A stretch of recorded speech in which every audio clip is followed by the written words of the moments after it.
Hi guys, आप सभी का स्वागत है। और अपना एक टॉपिक है जो मेरे एग्ज़ाम में आया था आपकी बार कि एक तो आप कैसे रिकॉर्ड मेंटेन करोगे, है ना। Record keeping of reported film and storage of unexposed film. इसके अलावा एक टॉपिक और ऐड किया था उन्होंने कि जो केमिकल है उसका स्टोरेज कैसे करोगे, जो अपना उसमें आता है ना डार्क रूम में, कि जो डेवलपर है फिक्सर है उन केमिकल का कैसे स्टोरेज करोगे, अनयूज्ड का और यूज्ड का। तो दोनों पूछ लिया था उसने, पूरा 20 नंबर में बना के दे दिया कि आप तो एक तो अनएक्सपोज्ड और एक्सपोज फिल्म का बताओ और जो केमिकल है उसका बताओ। तो record keeping of reported films and storage of unexposed films, ये पूरा टॉपिक है। तो करते हैं, स्टार्ट करते हैं। वैसे तो 10 नंबर में आने वाला है क्योंकि 4 ही पेज हैं इसमें। जो सॉल्यूशन है वेस्ट वाला उसका अलग आएगा, ठीक है। तो चलिए देखते हैं। एक्सरे फिल्म का रिकॉर्ड रखना असेंशियल होता है, मतलब ज़रूरी होता है। एक्सरे फिल्म जितनी भी आई थी, जितनी भी साइज़ की थी, है ना, जिस जिस टाइप की थी, उन सभी का रिकॉर्ड अपने को रखना ज़रूरी है। ये पेशेंट के डायग्नोसिस के ड्यूरिंग एक्सरे फिल्म को ट्रेस करने में हेल्प करेगा। मान के चलो कोई पेशेंट है, वो पीछे भी कोई एक्सरे एग्जामिनेशन करवा के गया और वापस उसका एक्सरे एग्जामिनेशन हुआ है 1 साल बाद में, तो अगर आपके पास में उसका रिकॉर्ड है, उसका स्टोरेज है, तो आप उस 1 साल पहले वाली फ़िल्म को भी ट्रेस कर सकते हैं। तो बस यही कहना चाह रहा है कि डायग्नोसिस के ड्यूरिंग एक्सरे फिल्म को क्या कर सकते हैं, अपन ट्रेस कर सकते हैं अगर अपने पास रिकॉर्ड है तो। इसलिए रिकॉर्ड रखना ज़रूरी है। फॉलोइंग एक्शंस लिए जाने चाहिए रिपोर्टेड फिल्म की रिकॉर्ड कीपिंग के लिए। अब क्या क्या अपने को एक्शन लेने हैं जिससे रिपोर्टेड फिल्म है उसका रिकॉर्ड रखा जा सके। चलिए, सबसे पहले एक्सरे डिपार्टमेंट ईच पेशेंट की फ़िल्म का रिकॉर्ड रखें। ये तो सबसे पहली बात होगी, तो जनरल बात होगी कि एक एक पेशेंट का आपके पास में फ़िल्म का रिकॉर्ड होना चाहिए। ये तो जनरल बात है। ईच पेशेंट के लिए फ़िल्म रिकॉर्ड एटलीस्ट 5 साल तक रखा जाए। दूसरा नियम, पहला नियम तो है रखना आपको रिकॉर्ड, दूसरा नियम है कि कम से कम 5 साल तक तो रखना ही। एक्सरे डिपार्टमेंट एक रजिस्टर मेंटेन करेगा जिसमें personal detail like age, name, registration number, x-ray number, examination date, type of x-ray examination and requesting doctor का नाम भी उसके अंदर रहेगा। तो इतनी सारी चीज़ें उसके अंदर मेंशन करनी है।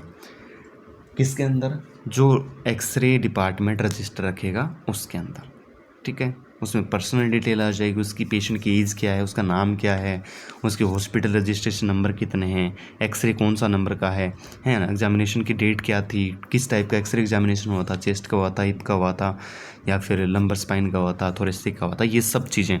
और कौन से डॉक्टर ने उसको लिख के दिया था कि तुम एक्सरे करवा के आ, वो सब चीज़ें कहाँ होनी चाहिए? उस रजिस्टर में जो अपने मेंटेन किया उसके अंदर नोट होनी चाहिए। ये भी रूल है एक।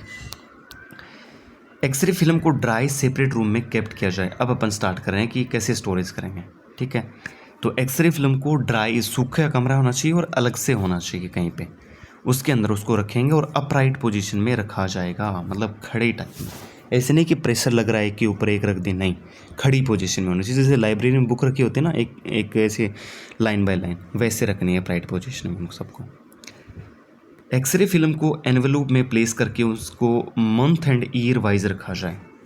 मतलब एक एनवेलूप में रखना है, ठीक है, एनवेलूप होना चाहिए, उसके अंदर रख के उसको मंथ और ईयर वाइज, है ना, महीने और जो साल है उसके हिसाब से रखना है कि जनवरी की यहाँ है 2021, है ना, साल 2021 जनवरी फरवरी मार्च अप्रैल, इस हिसाब से उसको रखना अपने को एनवेलूप के अंदर, ठीक है। ऐसे नहीं सीधा नहीं रखना क्योंकि ख़राब हो जाएंगे, फिर उनकी क्वालिटी है वगैरह वो ख़राब हो जाएंगे, वापस अगर नीड पड़ेगी तो फिर दिक्कत आ जाएगी, इसलिए उनको एनवेलप में डालना ज़रूरी है। एक्सरे फिल्म एनवेलप पर पेशेंट का नाम, डेट, ठीक है, type of examination and patient का रजिस्ट्रेशन नंबर लिखा जाना चाहिए आउटसाइड द एनवेलप। एनवेलप यानी जो एक्सरे का फिल्म का जो कवर है, जो पेपर का होता है, उसके ऊपर पेशेंट का नाम होना चाहिए, है ना। इसके अलावा पेशेंट की एज लिख सकते हैं, मेल फीमेल लिख सकते हैं, डेट होनी चाहिए, कौन सा एक्सरे किया गया वो लिखा होना चाहिए, और पेशेंट का रजिस्ट्रेशन नंबर लिखा होना चाहिए बाहर की साइड में एनवेलप के, ठीक है, ताकि देख के पता चल जाए भाई, फिल्म निकालनी नहीं पड़े बाहर।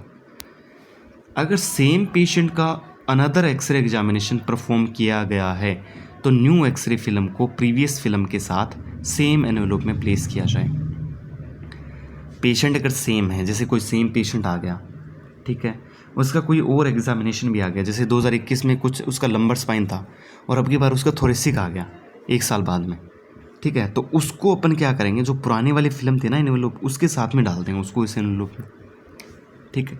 और जो थोड़ा सा है एनवेलोप में बाहर करेक्शन भी कर देंगे, एक्स्ट्रा ऐड कर देंगे कि 2021 में था ये और 2022 थोड़े 6 पाइन, बस। तो इस हिसाब से अपने को क्या करना है, नए वाले एक्सरे को उसके अंदर डाल देना। एक्सरे फिल्म की बात कर रहा हूँ मैं। उसके बाद में अगर एक्सरे फिल्म एनवेलोप डैमेज हो जाए तो फिल्म को नए एनवेलोप में ट्रांसफ़र किया जाए। भाई पुराना होता होता कई बार क्या आता, फट जाता है या फिर डैमेज हो जाता है, तो नए एनवेलोप में डाल दो फिल्म को। फिर रिकॉर्ड कीपिंग में ईयरली यूज होने वाली फिल्म की साइज क्या थी, नंबर कितने थे, नंबर ऑफ एक्सरे 1 ईयर में लिए जाने वाले, एंड टाइप ऑफ एक्सरे जो कि मोस्ट फ्रीक्वेंटली लिए जाएंगे का डेटा भी पता चलेगा। अपन अगर रिकॉर्ड रखेंगे तो अपने को क्या क्या पता चलेगा कि एक साल में कितने साइज़, किस साइज़ की फ़िल्म यूज हुई हैं, कि भाई इस साल में 14x17 की फिल्में बहुत यूज हुई हैं, है ना।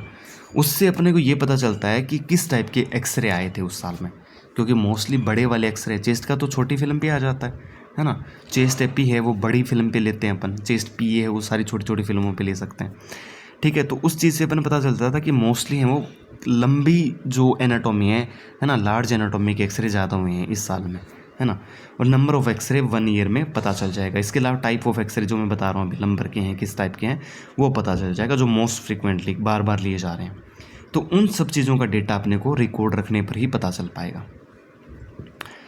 एक्सरे डिपार्टमेंट एक रजिस्टर मेंटेन करेगा और उसमें डेली कंजप्शन होने वाली फिल्म्स एंड प्रोसेसिंग केमिकल को मेंशन किया जाएगा।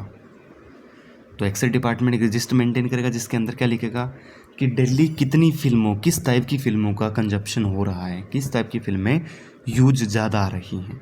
इसके अलावा प्रोसेसिंग सोल्यूशन केमिकल्स जो कि डार्क रूम में होता था पहले, उनके बारे में बात कर रहा कि उनको भी मेंशन कर देना है, ठीक है। तो कौन सा सोल्यूशन ज़्यादा यूज़ हो रहा है उसके बारे में बताना है, वो भी लिखना है।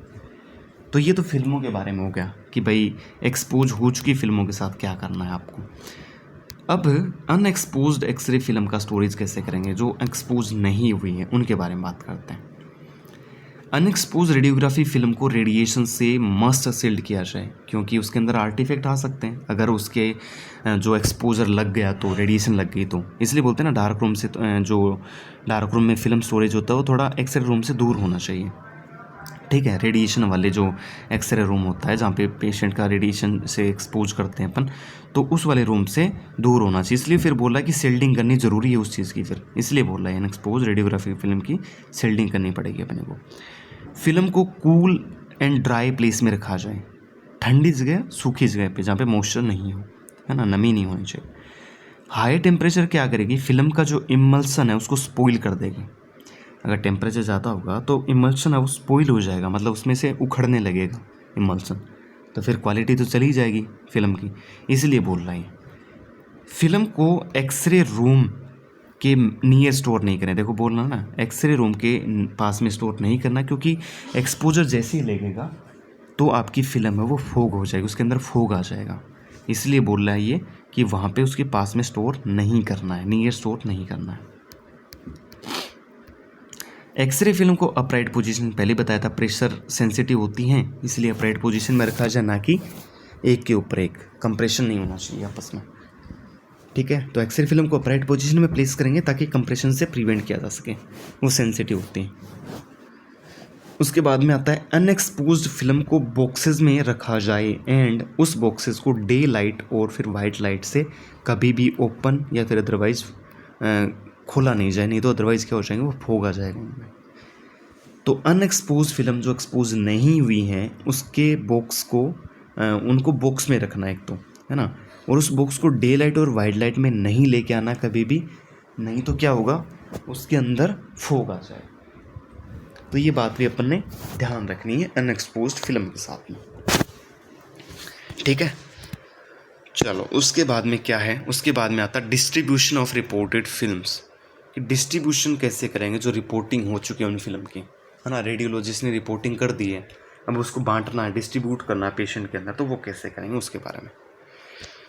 एक्सरे फिल्म इंटरनल बॉडी की इंफॉर्मेशन को रिकॉर्ड करने में हेल्प करती है, क्योंकि अगर आप डिस्ट्रीब्यूशन में देखोगे ना तो बहुत छोटा सा टॉपिक बन जाएगा, फिर ये 5 नंबर में नहीं लिख सकते आप, आप तो बोल दोगे कि सीधा ले जाके जो रिसेप्शनिस्ट है उसको दे देंगे अपन, है ना, रेडियोलॉजिस्ट जिसने रिपोर्टिंग कर दी, और रिसेप्शनिस्ट आगे बांट देगा। या फिर रेडियोग्राफर ने अपने तरीके से बांट दी, नाम और पता करके कि पेशेंट का आइडेंटिटी कंफर्म करी कि भाई क्या नाम है आपका और ये आपका एक्सरे ले जाओ, रिपोर्टेड फिल्म ले जाओ, तो ये छोटा पड़ जाएगा। तो इसके लिए फिर क्या किया है, इंट्रोडक्शन वगैरह ऐड कर दिया यहाँ पे, थोड़ा बड़ा दिखे इसलिए। तो ये बोलना स्टार्ट कर दिया कि एक्सरे फिल्म है वो इंटरनल बॉडी की इन्फॉर्मेशन रिकॉर्ड करने में हेल्प करती है। जब एक्सरे बॉडी से पास होंगे तो वो डिफरेंट अमाउंट में एब्जॉर्ब होंगे। देखो इस बात का कोई तुक ही नहीं बन रहा था यहाँ पे, लेकिन फिर भी ऐड करना पड़ा अपने को बड़ा करने के लिए, ठीक है। तो डिफरेंट अमाउंट में अब्जॉर्ब करती है तथा अब्जॉर्प्शन टिश्यू की डेंसिटी पर डिपेंड करता है। मतलब बोन अलग तरीके से करेगी, मसल अलग तरीके से अब्जॉर्प्शन करेगी, है ना। तो इसलिए तो अलग अलग डेंसिटी दिखती है फिल्म में जाके, फिर इसलिए बोल रहा है कि टिश्यू है वो डेंसिटी पर डिपेंड करती है अब्जॉर्प्शन टिश्यू की। देन लास्ट में वो एक्सरे फिल्म पर इंसिडेंट होगी जो कि रेडिएशन बॉडी से ट्रांसमिट हो जाएगी, है ना। बॉडी से निकलने के बाद में कहाँ पे जाएगी, वो अपनी फिल्म के ऊपर जाने वाली है। बाद में उस फिल्म की प्रोसेसिंग करी जाएगी, है ना। मैनुअल कर सकते हैं, ऑटोमेटिक करेंगे, पुराना डार्क रूम बता रहा अभी तक तो ये, है ना। फिल्म की प्रोसेस करेंगे जिसमें लेटेंट इमेज को विजिबल इमेज में कन्वर्ट किया जाएगा। ये एक्सरे फिल्म आगे पेशेंट के डायग्नोसिस एंड ट्रीटमेंट में हेल्प करेगी। कुल मिला के बात ये, इसने एक्सरे फिल्म कैसे बनती है उसके बारे में बताया है, ठीक है ना। फिर उसकी प्रोसेसिंग वगैरह करके लेटेंट इमेज को विजिबल इमेज में चेंज किया, फिर वो पेशेंट के डायग्नोसिस में ट्रीटमेंट में काम कर रही है जाके। एक्सरे एग्जामिनेशन जो है वो रेडियोग्राफ्स या फिर मेडिकल इमेजिंग टेक्नोलॉजीज़ द्वारा परफॉर्म किए जाते हैं। देखो फिर से कुछ अलग ही बता रहा है कि एक्सरे एग्जामिनेशन रेडियोग्राफर करता है या फिर मेडिकल टेक्नोलॉजिस्ट इमेजिंग टेक्नोलॉजिस्ट करता है। रेडियोग्राफर जो है वो अलाइड हेल्थ केयर प्रोफेशनल होते हैं जो एक्सरे इमेजेस लेंगे एंड अदर इमेजिंग परफॉर्म करेंगे लाइक CT MRI, और डिजीज़ के डायग्नोसिस के ड्यूरिंग रेडियोलॉजिस्ट को भी हेल्प करेंगे, असिस्ट करेंगे। तो अभी रेडियोग्राफर के बारे में गुणगान चल रहा है यहाँ पे कि वो अलाइड हेल्थ केयर प्रोफेशनल होते हैं जो कि ये परफॉर्म करते हैं, CT MRI भी कर लेते हैं साथ में ताकि डिजीज़ का डायग्नोसिस किया जा सके, और रेडियोलॉजिस्ट की हेल्प भी कर देते हैं। तो मतलब ये है कि डिस्ट्रीब्यूशन करने से पहले जो प्रोसेस होता है ना एक्सरे फिल्म बनने का, वो सब बता रहा है, ठीक है। कैसे बनती है ना, कौन उसको परफॉर्म करता है, वो सब बता रहा है। प्रोसेसिंग वगैरह करके लेके आ गए। रेडियोग्राफर कैरिड आउट करेगा रेडियोग्राफी एग्जामिनेशन जो रिक्वेस्ट किया जाएगा बाय फिजिशियन। तो रेडियोग्राफर क्या करेगा, जो डॉक्टर ने बोला है वो एग्जामिनेशन करेगा रेडियोग्राफी का। रेडियोग्राफर उसको ऑब्टेन करेगा by x-ray film expose and chemical processing. तो कैसे लेगा फिर वो फिल्म, वो एक्सपोज करेगा पहले, फिर उसकी प्रोसेसिंग करेगा, तो रेडियोग्राफ आ जाएगा। रेडियोग्राफर एक रजिस्टर भी मेंटेन करेगा जिसमें प्रत्येक पेशेंट का रेडियोग्राफिक डेटा मेंशन किया जाएगा, ठीक है। एक रजिस्टर भी होता है उसके पास में, वो लिखता रहता है वहाँ पे कि क्या हुआ है, कितनी फिल्म गई है, कितना प्रोसेसिंग सोल्यूशन गया। रजिस्टर में प्रत्येक पेशेंट के लिए पर्सनल डिटेल, नाम, age, sex, unique identification number, examination requesting doctor, ये सब type of x-ray examination mention किया जाएगा जो अपन पहले पढ़ चुके हैं। उसी के बारे में वापस रिपीट कर रहा है कि उस रजिस्टर में क्या क्या मेंटेन करेगा वो, ठीक है। तो मतलब ये मानो आप कि स्टेप बाय स्टेप काम चल रहा है कि कहाँ से क्या हुआ है, कैसे करेगा रेडियोग्राफर, क्या काम करेगा, एक्सरे क्या काम करते हैं, फिल्म कैसे बनती है, फिल्म को कौन लेता है, किसके कहने पे लेता है, रेडियोलॉजिस्ट करके हेल्प करवा देगा, है ना। रजिस्टर मेंटेन करेगा, उसके अंदर सारा डेटा लिख देगा, ये सब बताता जा रहा है। पेशेंट को करेक्टली आइडेंटिफाई करने के लिए unique registration number and patient का नेम एक्सरे पर फिल्म पर लिखा जाए। मतलब पेशेंट को सही तरीके से पहचाना, तो ये सब चीज़ें लिखनी पड़ेंगी फिर उसके ऊपर अपने को। तो वही बताना चाह रहा भी फिर ये, है ना, पेशेंट को बराबर आइडेंटिफाई करना अपने को। कन्वेंशनल रेडियोग्राफी के केस में lead number and lead alphabet का यूज़ किया जाएगा ऑन फिल्म कैसेट ताकि परमानेंटली मार्किंग हो सके। अब पुराने टाइम की बता रहा है कि कन्वेंशनल रेडियोग्राफी में क्या करते थे कि लेड के नंबर होते थे और लेड के अल्फ़ाबेट यूज़ होते थे, उनको चिपका के फिल्म के ऊपर फिर एक्सपोज कर देते ताकि लेड की प्रिंटिंग वहाँ पे रह जाए परमानेंट। रेडियोग्राफी एग्जामिनेशन कंप्लीट हो गया, अब कर दिया भाई, पूरा कर दिया अपन ने। और एक्सरे को फिल्म को कैप्ट किया जाएगा इनसाइड द एनवेलप, एनवेलप में डाल दो एंड एनवेलप पर पेशेंट का नाम लिख दो, टाइप ऑफ एग्जामिनेशन लिख दो, रजिस्ट्रेशन नंबर लिख दो, ठीक है, सब लिख दिया आउटसाइड द एनवेलप एंड उसको रिपोर्टिंग के लिए भेज दो रेडियोलॉजिस्ट के पास में। अब जाके रेडियोलॉजिस्ट के हाथ में ये एक्सरे आया है, ठीक है, पूरा उसने कर लिया जितनी देर तक करना था कि रिपोर्टिंग वगैरह बनाने के लिए अब आप करो, रेडियोलॉजिस्ट को दे दिया है मतलब ले जाके। अब रेडियोलॉजिस्ट के बारे में गुणगान चलेगा कि रेडियोलॉजिस्ट स्पेशल मेडिकल ऑफिसर होता है, डॉक्टर होता है, जो x-ray and other imaging modality CT MRI को इंटरप्रेट करने में ट्रेन होते हैं, है ना। CT MRI की इमेजेस को देखने के लिए, एक्सरे की इमेजेस को देखने के लिए क्या होते हैं, वो ट्रेनिंग दी होती है उनको, है ना, उसकी रिपोर्टिंग कर सकते हो। रेडियोलॉजिस्ट इमेज को व्यू एंड इंटरप्रेट करेगा एंड रिपोर्ट बनाकर उसको एक्सरे फिल्म के साथ सेंड करेगा। अब रेडियोलॉजिस्ट इतना ही काम करेगा, उसको देखेगा और रिपोर्ट बनाकर सेंड कर देगा, रिपोर्टिंग करके। इंटरप्रेट का मतलब उसको चेक करके। इंटरप्रिटेशन के बाद रिपोर्टेड फिल्म को रेडियोग्राफर को वापस भेज दिया जाएगा। अब रिपोर्टिंग होगी, वापस रेडियोग्राफर के पास फिल्म आ गई, जो आगे करेक्ट पेशेंट को आइडेंटिफाई करके फिल्म को डिस्ट्रीब्यूट करने के लिए रिस्पॉन्सिबल होगा।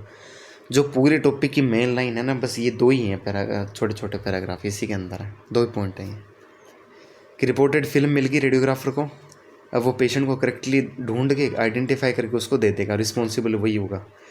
डिस्ट्रीब्यूशन के दौरान रेडियोग्राफर पेशेंट का नाम, unique identification number, type of examination check करेगा और पेशेंट को हैंड ओवर कर देगा करेक्ट फिल्म। तो अगर ये रिपोर्टेड फिल्म का अगर आ गया तो आपको ये 2 लाइन तो लिख नहीं सकते, फिर उसके लिए ऊपर वाली चीज़ें लिखनी पड़ेंगी कि कैसे होता है, कहाँ तक कब जाता है रेडियोलॉजिस्ट के पास में, पूरी फिल्म बनने के बाद में पूरा रजिस्टर मेंटेन करेगा रेडियोग्राफर, सब चीज़ें मेंटेन करेगा। उसके बाद रेडियोलॉजिस्ट को वो इमेज बना कर देगा। रेडियोग्राफर क्या करता है, रेडियोलॉजिस्ट क्या करता है, और फिर डिस्ट्रीब्यूशन इस टाइप से करेगा। तो ये पूरे 2 टॉपिक थे। साथ में मैंने रिपोर्टेड वाले को इसीलिए लिया था क्योंकि ये नॉर्मल सा था, इसके अंदर इतना कुछ ज़्यादा था नहीं, तो इसलिए साथ में इसको कंबाइन करके आपको मैंने बता दिया है। और रिकॉर्ड अगर रखना हो रिपोर्टेड फिल्म का, जैसे उसने बोला था ना रिकॉर्ड डिस्ट्रीब्यूशन, अगर रिकॉर्ड बोल दे तो भी वैसे ही आपको फिर लिखना है ना, रिकॉर्ड कीपिंग और रिपोर्टेड फिल्म और डिस्ट्रीब्यूशन के साथ। तो यही था इस वीडियो में, और होपफुली आपको सब चीज़ें समझ में आई होगी। नेक्स्ट टॉपिक पे बात करेंगे कल, और बस इतना ही। Thank you so much for watching, bye bye.